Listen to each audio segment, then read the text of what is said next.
Assalamualaikum warahmatullahi wabarakatuh. Halo Sobat Podcast, berjumpa kembali bersama kami di OASE, obrolan asik seputar sekolah.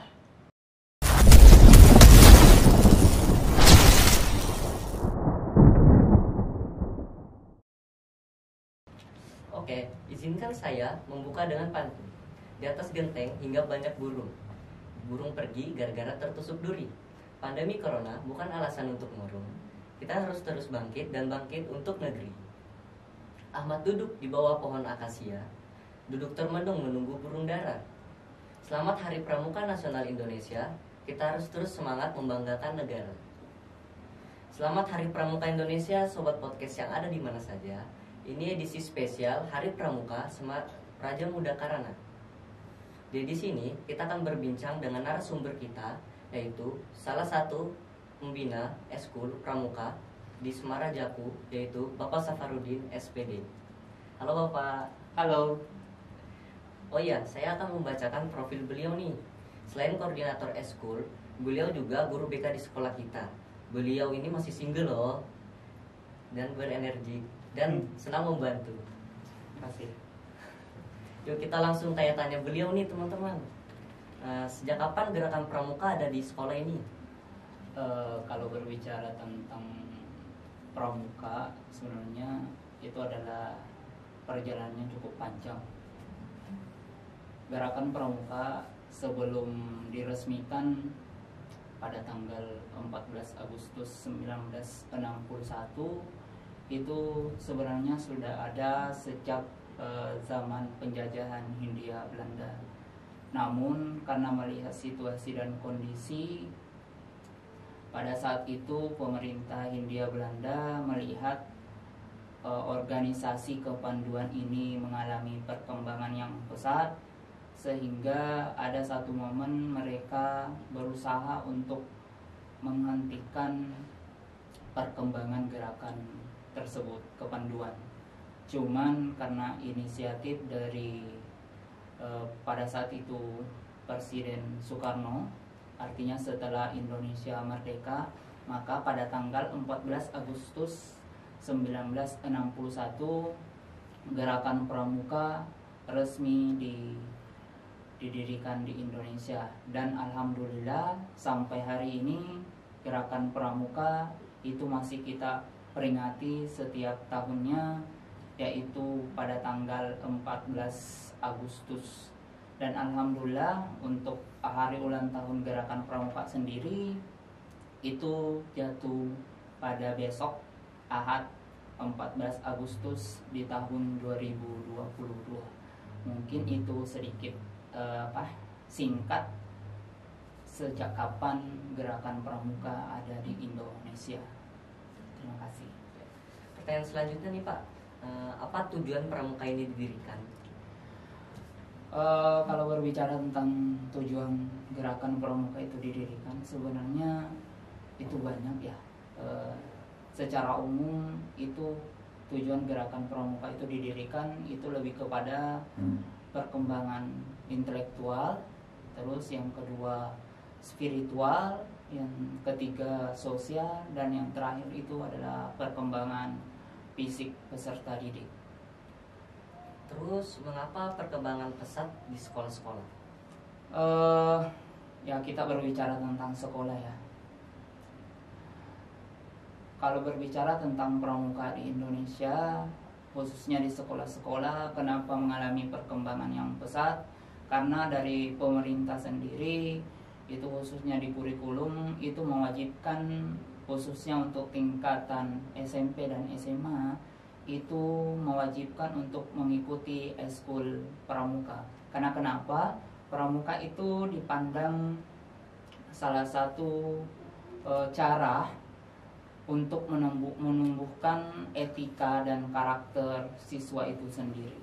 Sehingga kenapa di sekolah-sekolah pramuka itu mengalami perkembangan pesat, di samping karena ilmu yang ada di dalam pramuka itu sendiri, dan terlebih lagi itu adalah bagian dari kurikulum kewajiban yang dibuat oleh pemerintah. Pertanyaan selanjutnya nih Pak, pramuka ini ada tingkatannya. Kalau di SMA itu apa ya? Ya, Sebelum petingkatan SMA, pramuka itu memang beberapa tingkatan. Untuk tingkat SD itu namanya siaga.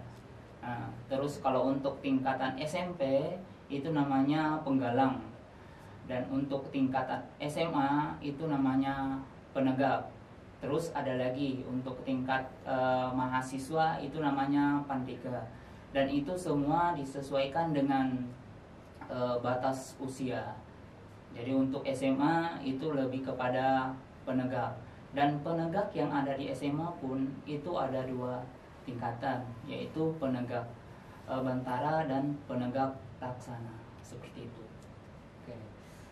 Apa nama gugus depan pramuka di SMA kita ini, Pak? Ya, sejak saya mengajar di sini, sebenarnya untuk nama gugus depan di SMA Negeri Pangkalan SMA Negeri 1 Muara Jawa, setahu saya semenjak saya menjadi pembina Eskul Pramuka di tahun 2015 sampai dengan detik ini, itu adalah untuk putranya itu gugus depan Pangeran Diponegoro, terus untuk putrinya itu Cut Mutia. Pertanyaan selanjutnya nih, Pak. Ya. Berapa jumlah anggota pramuka di SMA kita? Nah, kalau berbicara jumlah anggota Eskul Pramuka, kalau secara keseluruhan mungkin banyak ya. Artinya mungkin lebih dari sejak didirikan sampai dengan hari ini itu mungkin banyak, karena setiap kita lihat sendiri peserta didik yang ada di SMA itu kurang lebih 853 orang. Dan untuk pramuka sendiri untuk tahun ini yang ikut eskul pramuka itu kurang lebih 50 orang. Kalau dari segi jumlah sih sebenarnya masih jauh dari harapan. Cuma alhamdulillahnya karena pandemi sudah berlalu, eskul yang lain pun termasuk pramuka itu sudah mulai lagi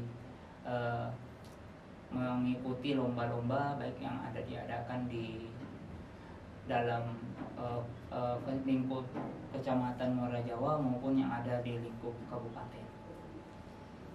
Pertanyaan selanjutnya nih, Pak. Dalam pramuka kita belajar sandi morse, harus dihafalkan lagi. Itu tujuannya untuk apa? Ya, salah satu sandi morse ya. Sandi morse itu adalah salah satu materi yang ada di pramuka yang wajib sebenarnya dipelajari oleh setiap orang-orang yang ikut di gerakan pramuka sendiri. Dan fungsi dari sandi morse itu sendiri itu adalah penyampaian pesan dalam bentuk pesan rahasia. Artinya di dalam sandi morse itu yang mengetahui pesan yang disampaikan itu adalah orang-orang yang dalam artian yang terjun di dunia kepramukaan seperti itu, karena itu bersifat rahasia. Baik. Ada juga bendera Semapur. Kalau tidak salah, ada 2 bendera Semapur, merah dan kuning. Mengapa yang dipakai 2 warna itu dan arti khususnya apa ya? Ya, ini juga menjadi pertanyaan saya dari kemarin-kemarin.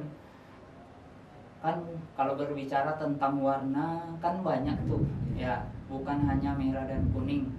Terus pertanyaannya tadi, mengapa di bendera pramuka khususnya Semapur itu menggunakan 2 warna, merah dan kuning? Sebenarnya kalau kita berbicara tentang penggunaan warna di bendera pramuka khususnya Semapur itu tidak ada dalam artian tidak ada kewajiban khusus, artinya warnanya harus ini, warnanya harus itu. Cuman kalau dari segi bahasa yang bisa saya simpulkan, penggunaan warna bendera Semapur antara merah dan kuning itu adalah kita lihat dari warna itu sendiri terang, karena termasuk Semapur juga itu adalah salah satu cara untuk menyampaikan informasi ke orang lain. Artinya ketika warnanya cerah, mungkin lebih bisa lebih mudah dipahami bentuk kode-kode atau sandi-sandi yang diberikan, pesan rahasianya dalam bentuk gerakan tangan, dalam bentuk semapur tersebut. Jadi kalau pertanyaannya adakah arti khususnya antara bendera warna merah dan kuning, sebenarnya tidak ada. Kalau dari segi pemahaman saya itu lebih kepada agar kita yang menerima pesan dan yang menyampaikan pesan itu lebih mudah memahami, karena kita tahu sendiri bendera warna merah dan kuning itu adalah warnanya cerah. Jadi kesimpulannya kenapa bendera semapur itu warna merah dan kuning itu memilih mungkin warna yang paling cerah di antara warna-warna yang lain, walaupun masih ada warna-warna lain seperti biru misalnya atau putih seperti itu. Apa saja kegiatan kepramukaan di Semarajaku? Ya, berbicara tentang kegiatan di Semarajaku berarti kita kan berbicara tentang eskul itu sendiri ya. Eskul sendiri yang di dalamnya adalah siswa-siswa yang memilih sejak awal dan berpotensi mengembangkan dirinya di dunia kepramukaan. Kalau berbicara tentang kegiatan, kami punya kegiatan rutin di sekolah. Yang pertama itu adalah ada namanya setiap penerimaan siswa baru perkemahan blok. Ya, perkemahan blok. Cuma itu mengikuti situasi dan kondisi yang terjadi di lapangan. Yang kedua ada penerimaan tamu ambalan namanya. Penerimaan tamu ambalan di sini itu adalah salah satu langkah awal bagi siswa yang ingin ikut di eskul pramuka. Di situ nanti di penerimaan tamu ambalan itu ada prosesi penyambutan, ada upacara-upacara di dalamnya, ada upacara pembukaan, terus ada upacara penutupan. Dan terus selanjutnya setelah mereka masuk di eskul dan dinyatakan sah melalui proses penyiraman di akhir, itu ada kegiatan setiap hari Sabtu kalau tidak salah jadwal eskul pramuka. Pertanyaan selanjutnya nih Pak, apakah ada kompetisi kepramukaan seperti apa saja yang pernah diraih di kepramukaan di sekolah kita? Ya, kompetisi ya. Kalau kita berbicara kompetisi berarti kan persaingan gitu. Ya. Berbicara tentang persaingan berarti kita melibatkan orang lain di dalam kegiatan pramuka. Kalau yang selama ini sesuai dengan program di eskul pramuka, kegiatan yang pernah kita ikutin sampai hari ini dan sebelum terjadinya pandemi COVID-19 itu lumayan banyak kegiatan. Yang pertama itu ada peringatan di Sanga-Sanga itu, Bapak kurang ingat, Hari Perjuangan ya. Kalau di Sanga-Sanga itu di bulan Januari. Terus ada Kartini Road Scout yang ada di Lojanan sana. Terus ada Palapa. Terus ada La Liga. Terus ada juga SMK Utama. Dan yang terakhir yang diikuti kemarin ini siswi SMA Negeri 1 Marajawa, yaitu adalah Raimuna Ranting. Dan perlu saya sampaikan di sini mungkin bertanya-tanya Raimuna itu apa? Raimuna itu adalah pertemuan karena berbicara tentang SMA berarti kan kita berbicara tentang penegak. Raimuna yang diikuti anak-anak teman-teman kalian saat ini untuk memperingati hari ulang tahun pramuka, yaitu adalah Raimuna Ranting, pertemuan penegak yang ada di Ranting, berarti khusus yang ada di Muara Jawa, seperti itu. Harapan Bapak nih di Hari Pramuka Nasional ini untuk siswa khususnya anggota Pramuka Semarajaku apa ya Pak? Oke, harapannya. Kalau kita berbicara tentang harapan, sebenarnya banyak harapan saya. untuk pramuka, khususnya anak-anak yang ikut eskul. Yang pertama, Bapak berharap mereka lebih bisa mengaktualisasikan diri baik di bidang akademik maupun non akademik, agar mereka nantinya bisa berpartisipasi di dalam kehidupan masyarakat, dalam artian bukan hanya sebagai penonton, tetapi dia yang bisa ditonton, dalam artian dia bisa memberikan paling tidak hal yang positif di dalam hidupnya yang bisa berguna untuk paling tidak untuk sekolah dan terlebih lagi untuk bangsa dan negara. Itu untuk pramuka. Tapi kalau untuk secara umum, harapan saya untuk semua anak-anak yang ada di SMA Negeri 1 Muara Jawa tetap semangat dan terus mengembangkan dan menggali potensi apa yang kita miliki, agar nantinya bisa mengembangkan dalam artian tujuan dan cita-citanya seperti apa, seperti itu. Pertanyaan terakhir nih Pak. Ya. Terakhir, kalau betul nih Pak, adalah kakak pramuka sejati, kenapa di pramuka harus dipanggil kakak? Kalau berbicara tentang pramuka sejati, untuk saya sendiri kayaknya mungkin jauh dari harapan kali ya. Tapi kenapa saya mau dan ikut menjadi salah satu dari bagian Praja Muda Karana itu karena saya melihat di dalam kepramukaan itu bukan hanya soal intelektualnya yang dikedepankan, tapi lebih kepada sisi kemanusiaan dan cinta alamnya itu. Terus kenapa kok di pramuka dipanggil kakak? Bukankah di pramuka itu ada tingkatan usia seperti itu kan? Artinya dari SD, SMP, SMA, perguruan tinggi sampai dengan pembina, itu semuanya dipanggil dengan sebutan kakak.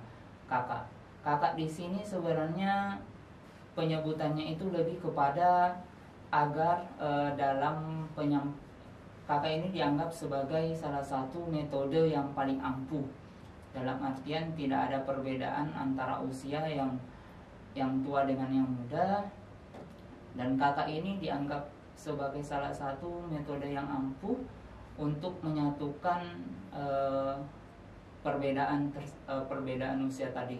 Jadi tidak ada kesenjangan, dalam artian seperti ini, antara siswa dan guru kan ada tuh jenjangnya. Nah, saya sebagai gurunya misalnya, Anda sebagai siswanya. Kalau di kepramukaan itu ibarat kakak adik, saling melindungi.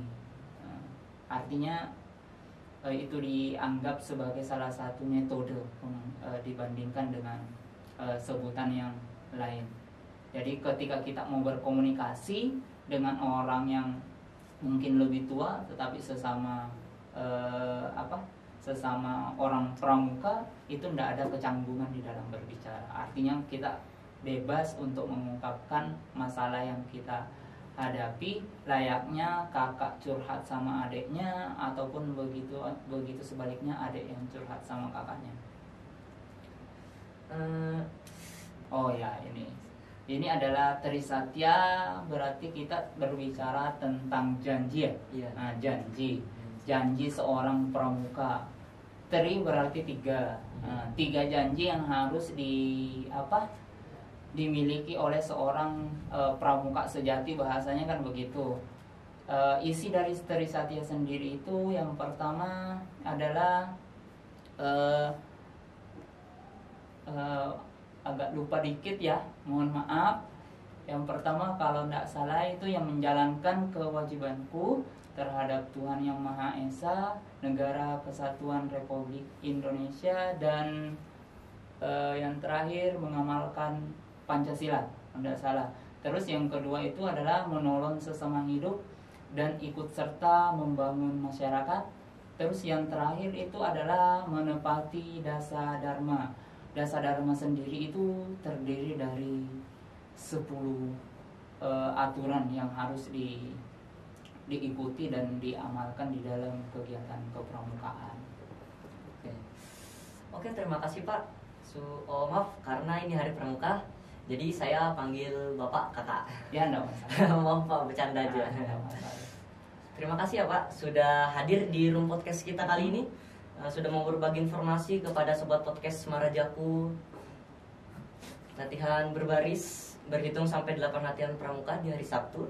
Sampai di sini podcast kita tutup dan saya ucapkan wassalamualaikum warahmatullahi wabarakatuh. Waalaikumsalam warahmatullahi wabarakatuh.